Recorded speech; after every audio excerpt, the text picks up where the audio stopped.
The Merkaba is an 8-pointed star, which we use in meditation. And the word Merkaba in itself comes from the ancient Egyptian tradition.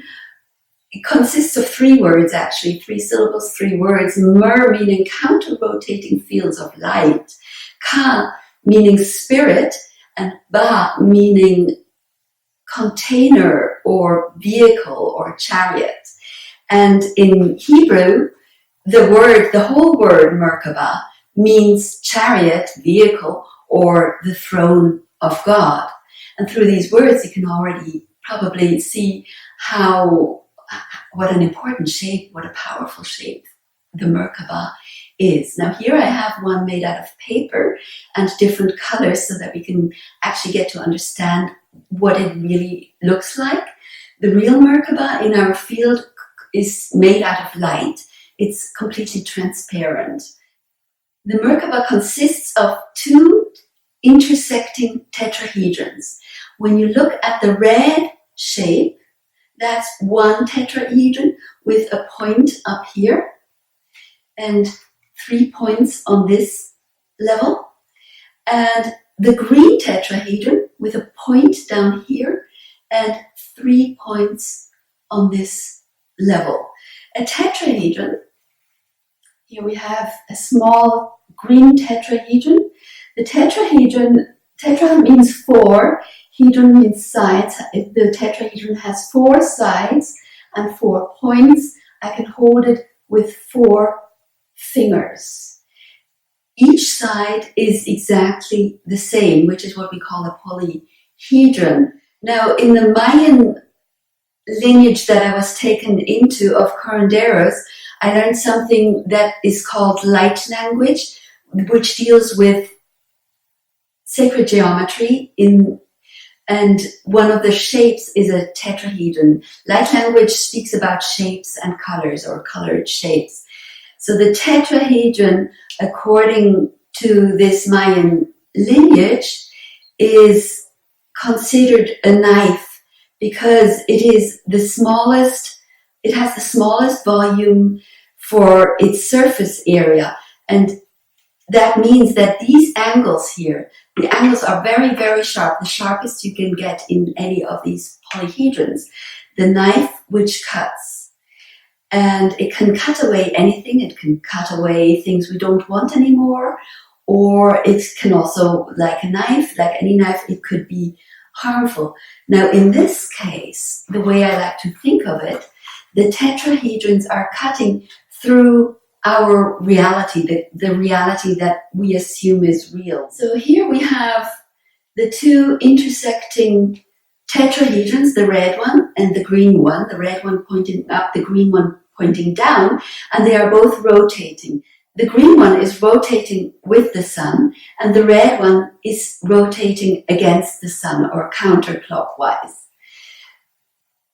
Inside these 2 fields of energy, these 2 fields of light are in the same space, rotating against each other. And this causes friction.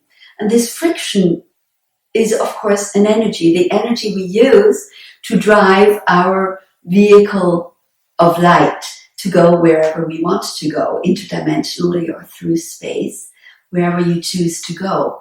So now, of course, we are curious, what do these intersecting fields of light, what shape do they actually take? What's inside the Merkaba as a shape? So we can open it up, and what we find in here is 2 pyramids. 2 pyramids on top of each other. So pyramids with a square base. So we could imagine taking the Pyramid of Giza. It has 4 sides and it has a square base. We take that Pyramid of Giza, turn it upside down, take another Pyramid of Giza and put it on top. And then we get a shape that looks like this. And this is called an octahedron. It has, octa means 8, it has 8 sides, 4 from the pyramid on top and 4 from the pyramid at the bottom. On this level, where the 2 pyramids are on top of each other, we have the 2 squares meeting. So on this level, what we have is a square. Now, what does the octahedron do in the Mayan light language? Imagine yourself in the void. Everything is dark. It's nothing. You're in nothingness. You're out in space. So you've got no clue where you are. How do you find out where you are? We usually use a compass, which has 4 directions. So we create a direction straight out front, straight to the back, and to one side and the other side. We have a square around us, or a compass. As in so many indigenous cultures, the 4 directions are so important. We have north, south, east, west. But in this case, not only do we have north, south, east, west, we also have up and we have down. And we have, this is of course on the heart level, we have the heart, the inside where I am, where within the heart I can go through to other dimensions. So in the Mayan tradition, the octahedron is considered the navigation system.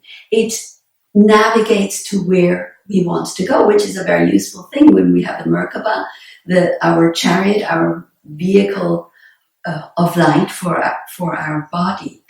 Another thing that the octahedron is a prism. Now, a prism, you might remember from school, you may have done this experiment. The prism is a glass bar which has a triangle here, a triangle here, and you let white light go through it, and it comes out with a spectrum of the lights, the colors that we see in this reality.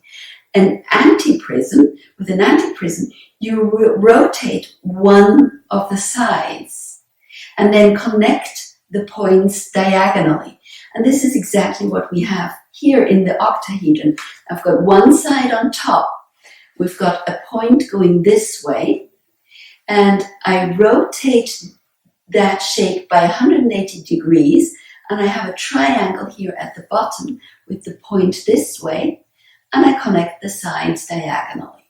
That's called an antiprism, and according to Mayan light language, the antiprism does exactly the opposite of the prism. It takes all the colors of this reality, bundles them together, and creates the white light.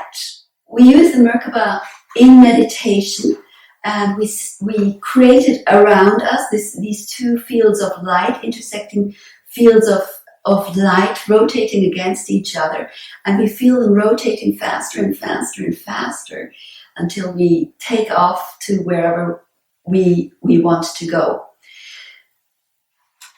Now, one question that sometimes comes up is, in space, when we're in space, there's no up and no down.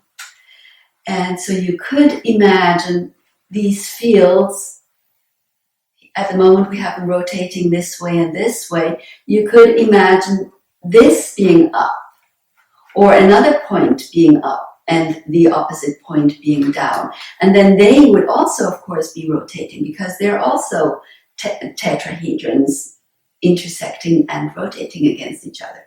But that's not actually what happens. Because we have this physical body, we have one point up and one point down, and it's held there by what is called the prana tube. So each person has a tube about this size going straight through us. And we see it as about a hand length above our head to about a hand length below our head. We see that tube going through, and we can imagine ourselves breathing like a baby, or like a dolphin, or like a whale, breathing in from through our fontanella and through our perineum into our heart, and from our heart either going out into this field or in through that tiny space in our heart that connects to the other dimensions. So we breathe in and out. And that prana tube is what holds our Merkaba in place with an up and down.